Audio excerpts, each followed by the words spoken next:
It's a cold winter morning. The wind is sharp, your breath is visible, and you can feel the chill seep through your jacket. You step outside to grab something quickly, and as soon as you return home, someone says, "Cover up or you'll catch a cold." It's a line we've heard since childhood, whispered by worried parents and passed down through generations like an unshakable truth. But have you ever stopped and wondered, can cold weather actually make you sick? Or is it just one of the most common myths we've all accepted without question? Let's go back a little. Imagine a small village decades ago, long before antibiotics or modern medicine. Winter has arrived. The air is crisp, people huddle around fires, and children run through the snow with red noses. As the weeks pass, more and more people in the village start coughing and sneezing. Someone notices a pattern. Every time it gets cold, people seem to get sick. It's easy to assume the cold is the culprit, and so the belief is born. Cold air causes colds. The story spreads from one home to another, from one generation to the next, until it becomes a cultural truth. But, like many myths, it's not that simple. Fast forward to modern times. Scientists now know a lot more about what actually causes colds. The common cold isn't caused by the temperature itself. It's caused by viruses. Tiny, invisible particles that float around, enter our bodies, and trigger those sniffles and coughs. The rhinovirus is one of the most common culprits, and it spreads mainly through contact with infected people or surfaces. So technically, walking outside in chilly air won't make you sick. But there's a twist. Cold weather does play a role. It just doesn't work the way most people think it does. Let's meet Ayan, a college student. It's December. The campus is blanketed in frost, students are bundled in scarves, and Ayan's roommate Zara has been coughing all night. Ayan wakes up groggy, grabs his bag, and walks to class with cold air hitting his face.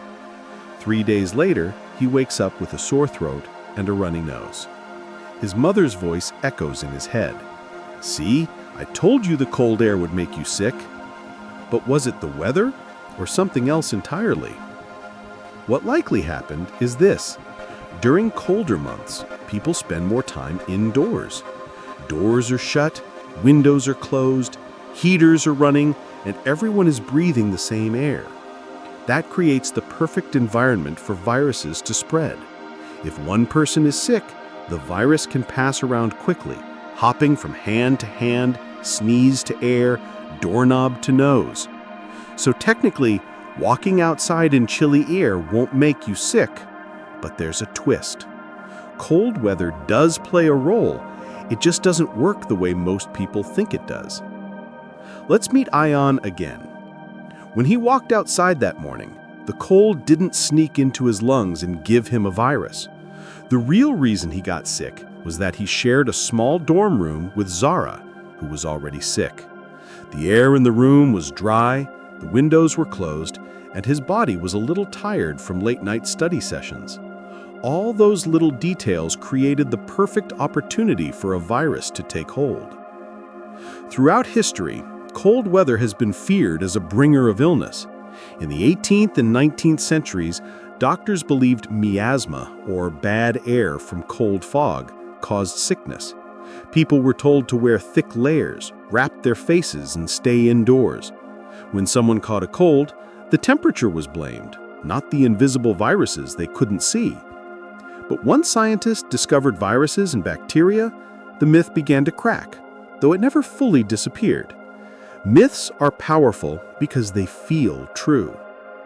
Interestingly, research has shown that viruses like the rhinovirus and influenza survive longer in cold, dry air. They can float around more easily and stay infectious for longer periods of time. That's why when someone sneezes indoors during winter, the virus can linger. It's like throwing a dandelion seed into a gentle breeze. It doesn't just fall, it spreads. This is why winter outbreaks of colds and flu are so common. It's not the chill in the air outside.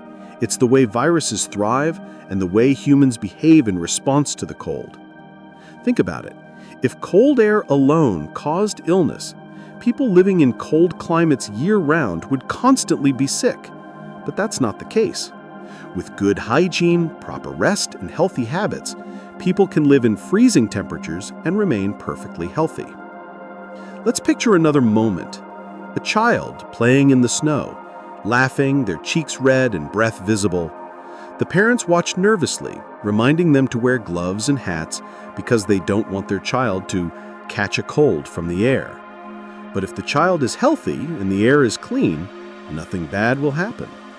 The myth is deeply emotional because it comes from a place of care. People associate the feeling of being cold with the onset of illness, like when your throat starts to tickle after a chilly day. But that's often just timing, not cause. There's also the factor of perception. When it's cold, we become more aware of every sneeze, every sniffle, every chill in our bones. And if we happen to get sick shortly after being out in the cold, our brains connect the two events. It's a psychological shortcut, but not an accurate one. In reality, the virus may have entered the body days earlier, long before that chilly walk. One of the most powerful studies that challenged this myth was done decades ago. Volunteers were exposed to cold air but kept away from any viruses. None of them got sick. But when they were later exposed to viruses in controlled conditions, regardless of temperature, many developed colds. That showed clearly it's the virus, not the chill, that's responsible. The cold only changes the environment, not the cause. Now let's talk about how we can actually protect ourselves during cold months. Washing hands regularly, keeping shared spaces ventilated, staying active, and keeping your immune system strong are much more effective than just bundling up in extra layers. Of course, dressing warmly is important for comfort and preventing conditions like frostbite or hypothermia, but it doesn't stop a virus from entering your body. In Ayan's story, after getting sick, he started to notice how much his habits played a role. He realized that keeping the windows slightly open, using a humidifier to moisten the air, and maintaining a regular sleep schedule made a real difference. He also noticed that being outdoors, even in the cold, made him feel better than staying locked up in the dorm. Fresh air matters. The myth that cold weather directly causes sickness is one of those ideas that sticks because it feels logical. We feel cold, then we get sick, so we link the two. But the truth is both scientific and empowering.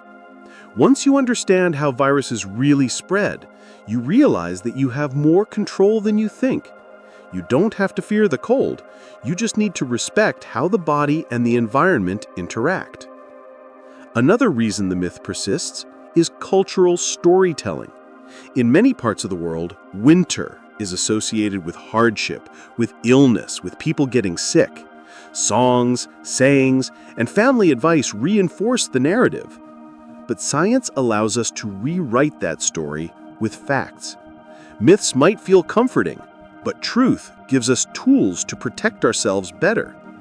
Imagine a future where kids play outside in the snow without their parents worrying that they'll catch a cold from the air itself.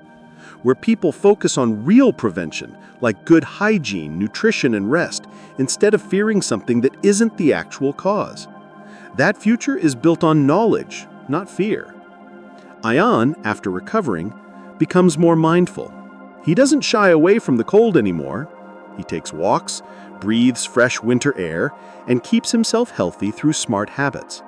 The next time someone tells him to cover up or he'll catch a cold, he smiles and says, "It's not the cold that gets you, it's the virus hiding in the warmth." The truth is simple. Cold weather alone doesn't make you sick. Viruses do. But the cold can give those viruses a better playing field. Understanding that difference helps you protect yourself and the people you love more effectively. Myths may be old, but they're not unbreakable. So, the next time winter winds blow against your face, remember this: it's not your enemy, it's just weather. What truly matters is what happens between people, The close contact, the shared spaces, and the small invisible particles in the air. Those are the real players in this story. And that's the beauty of myth-busting. It doesn't just replace superstition with facts. It gives us power. Power to live better, to understand more deeply, and to face winter with clarity, not fear. Cold air may give you goosebumps, but it doesn't give you a cold. The truth, just like fresh winter air, is clear.